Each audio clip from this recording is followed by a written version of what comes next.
He was wearing his police uniform. That's why nobody ran. When Officer Woo Beom-gon walked through the villages of Uiryeong County on the night of April 26, 1982, the residents who saw him coming didn't flee. He was a policeman. He had a rifle. He had grenades. He had been drinking since the afternoon. Over the next 6 hours, he moved through 4 villages in South Gyeongsang Province, shooting anyone he could find. He targeted houses with lights on.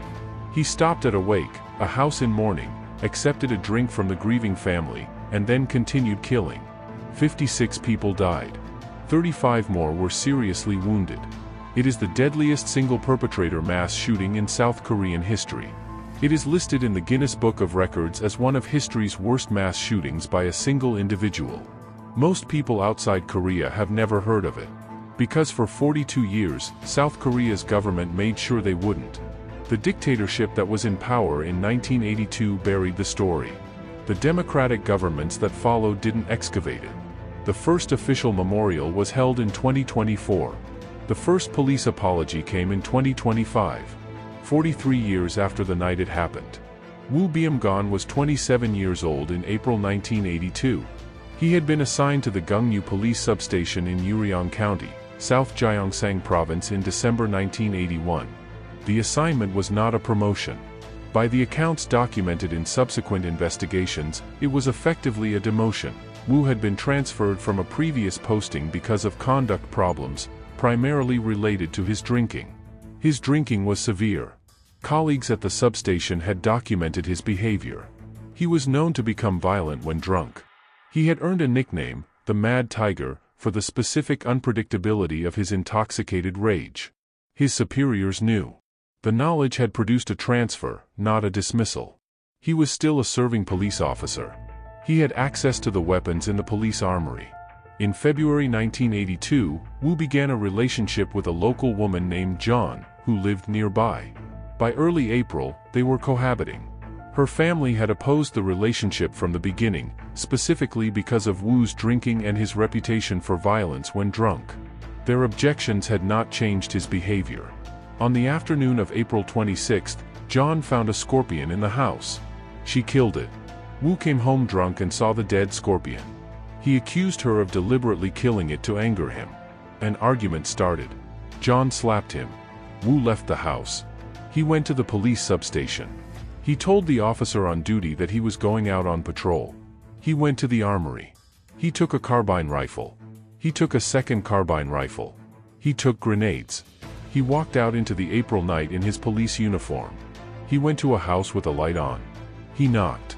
The door opened. The specific reason the death toll reached 56 was not the weapons alone. It was the uniform.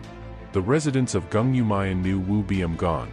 He was the local police officer, a figure of authority in the small, tight-knit rural community that policing in a provincial substation produces. When he appeared at a door, in uniform, at night, residents opened it. When he walked through the village, people did not immediately flee. The moment of confusion, the seconds between seeing a uniformed officer and understanding that the uniformed officer was the threat, cost many people their lives. Those seconds were enough.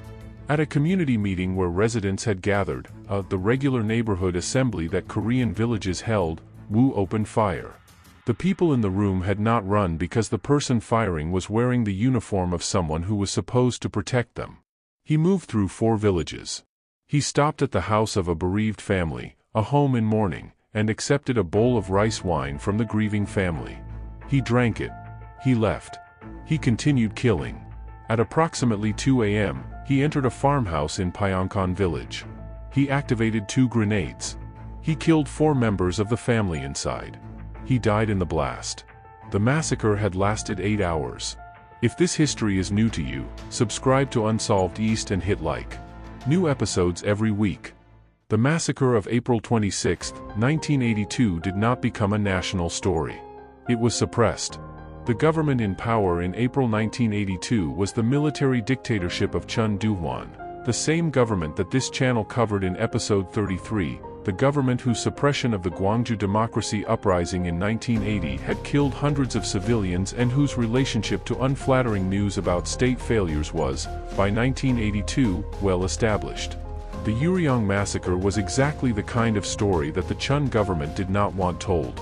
A serving police officer, a representative of state authority, had walked out of a police armory with government weapons and killed 56 civilians in 8 hours.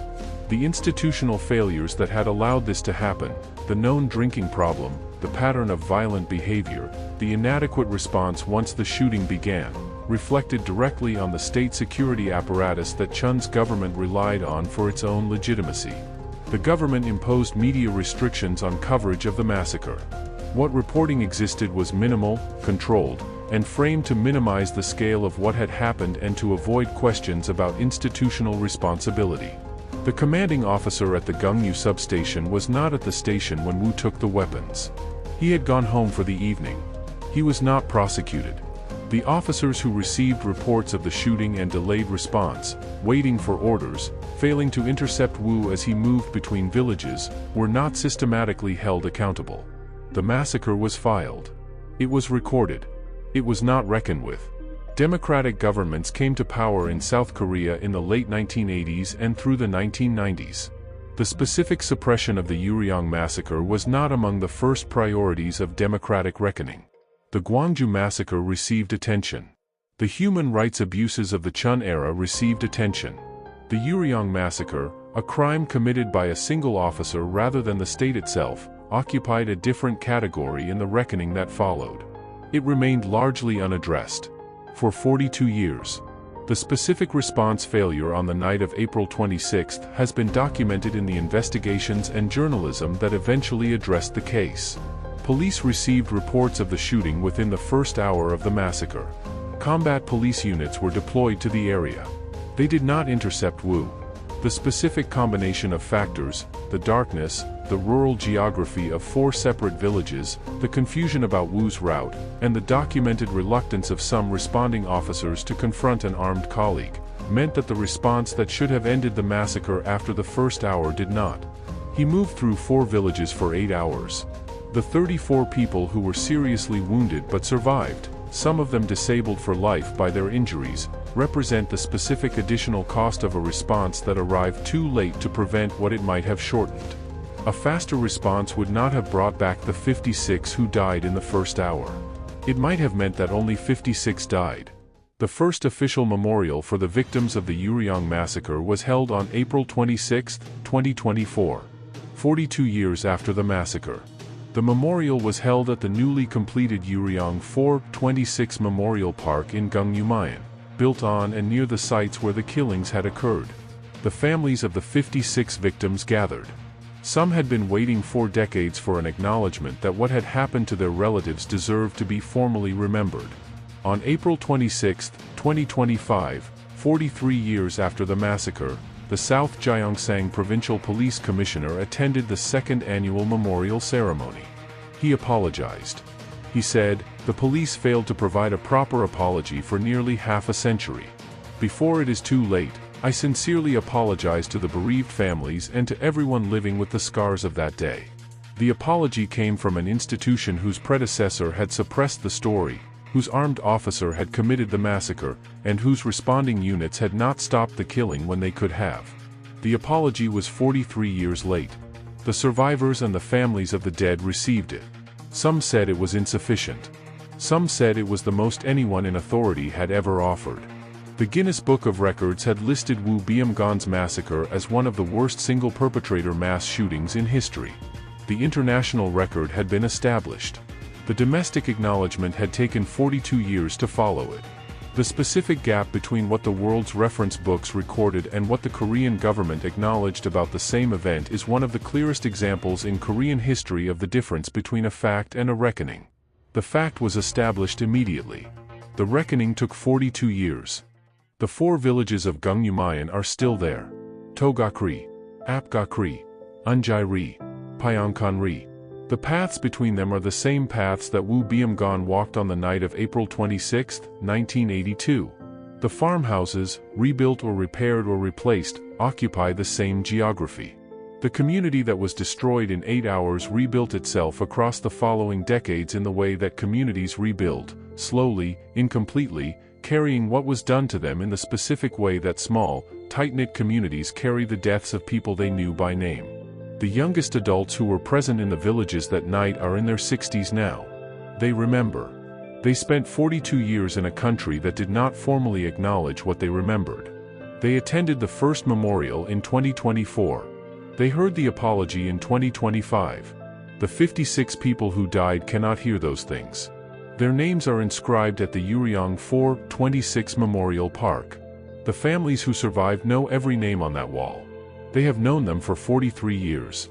The government learned them in 2024. The police apologized in 2025. Woo Beom-gon died in the blast that ended the massacre. He was 27 years old. He was wearing his uniform. Nobody ran when they saw him coming.